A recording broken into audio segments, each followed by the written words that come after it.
Welcome to Wrong Time Watch. My name is Kevin, and today we're looking at the Omega Swatch collaboration, the MoonSwatch. This is the Mission on Earth Polar Lights. This watch was released June 15th of 2024, and it's $270, available for purchase from select Swatch stores. The closest one to me is in Toronto. I live in the southeast Michigan, so it's a good 4 hours away, plus a border crossing. But I was able to purchase this watch from the Swatch store at the Mall of America in Minnesota.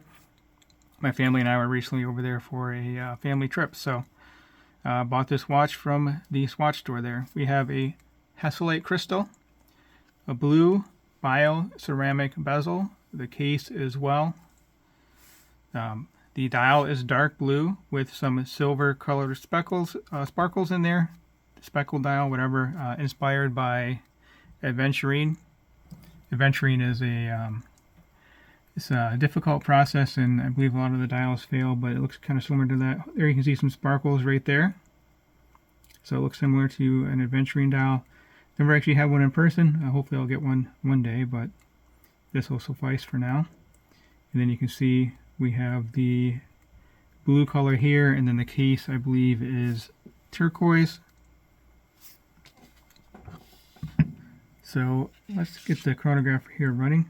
Top right, top pusher, they're both on the right. We'll get the second hand activated there, so now it's starting to tick. The bottom is your running seconds. Top right will be your tenths of seconds. And then top left is the minutes. So this is good for 60 minutes of timing. So let me stop this, and you'll see this top right subdial will spin for a second here, or a split second. So there we go. So that would be, 35 seconds in however many tenths that is there. Never actually really used a chronograph. I just think they look cool. So I can push this again and we'll get started back up. There we go. And then if I push this, it'll stop. And then the bottom right will reset it. So the battery is supposed to last 38 months on this. That's if you don't use the chronograph at all. Every time you use the chronograph, it reduces your battery life. Speaking of the battery, it should not be too hard to change it out. You can just pop that cover off there and then replace the battery. Now I'd imagine this in the pushers kind of lead to the lower water resistance.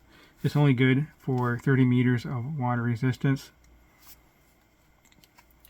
So we have Lume on the hour, minute, and chronograph hands. The subdial hands are not lumed.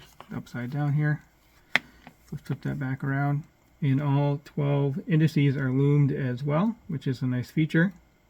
And then we have the familiar Speedmaster 12 o'clock indice up there.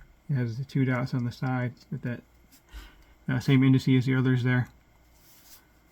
We have a Swiss quartz movement. Supposedly it's the ETA G10.212.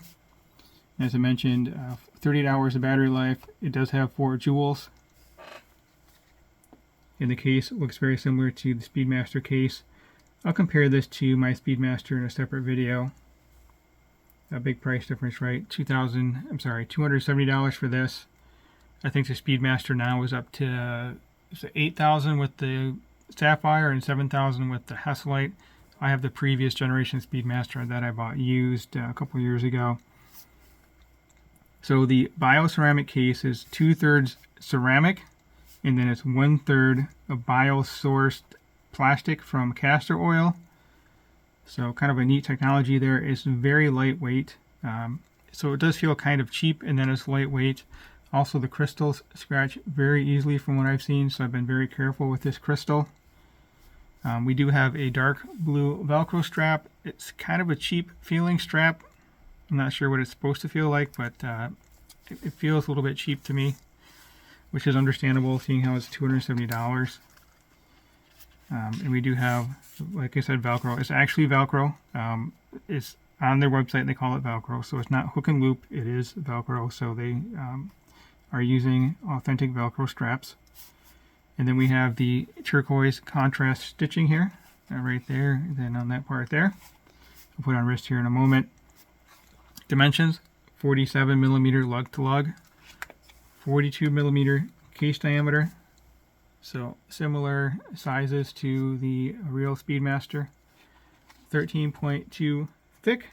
We do have that domed crystal there, that domed Hasselite crystal. So I measured it myself, 13.2. The specs on the website are very accurate too, so you can go based off the specs on the website. And then 20 millimeter lug width, and this strap does not taper, so it's straight all the way down. And it weighs in at 29 grams. Here's a look at it compared to my Submariner here, just for size reference. So it is slightly larger in diameter. I think lug to lug, this Submariner might be a little bit longer. I don't exactly remember, but the diameter is 41. So anyway, there's a quick look at that. But yeah, it's a cool watch. A nice splash of color here. Let me get this on my wrist off camera. Just setting it down on my lap here. Normally I would set it on the table, but I'm afraid of scratching the crystal. So my wife picked this out. I think she was intending on wearing it, but she does not like the strap, and she's a little leery of the price. She bought a different Timex. I should say she bought a Timex. She bought a different watch. I might show that on here too one of these days. But I think I'm going to end up selling this one. So anyway, cool watch. But like I said, I keep calling it a real Speedmaster. I mean, this looks like a Speedmaster. It says Speedmaster on the dial, but to me it's not a real Speedmaster. But it's kind of a neat idea. Hopefully it'll get people into the hobby. I mean, it's, again, a big price difference between this and, you know, my watch. I don't know what they go for used now. Let's say it's $5,400 just for the sake of easy math. I think that's 20 times the price of this, right? If I did that right. So, good way to get folks into the hobby, I think. So, let's take a look at the Lume here, and then we will close out the video. Oh, you know what? I didn't go over a couple more things with this watch. It does, of course, have a push-pull crown. And I believe it does also have a ghost date, because this movement is set up with a date. So if I pull the crown out, one click, nothing happens. If I pull it out all the way, then that will stop. But I think this would be where you would change the date. But I don't feel anything going on there. You can see I'm spinning that. If I pull it all the way out, that second hand will stop. So it is hacking. Push it back in. What? Too far. There's the one click out again. Alright, let's take a look at the Lume.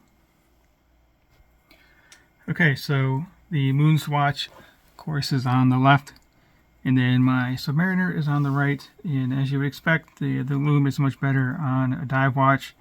Also, the Submariner is, I don't know, what, 40 times the price. It's a lot more expensive, but pretty decent Lume on the MoonSwatch, really, all things considered. And you can see I left the Chronograph second hand running there, and that is lumed as well. And as I mentioned, no Lume on the subdials, but works for telling the time. Let's reset the Chronograph here. That was kind of neat to see. Alright, well, that will conclude this video. As always, thank you for your time, and thank you for watching.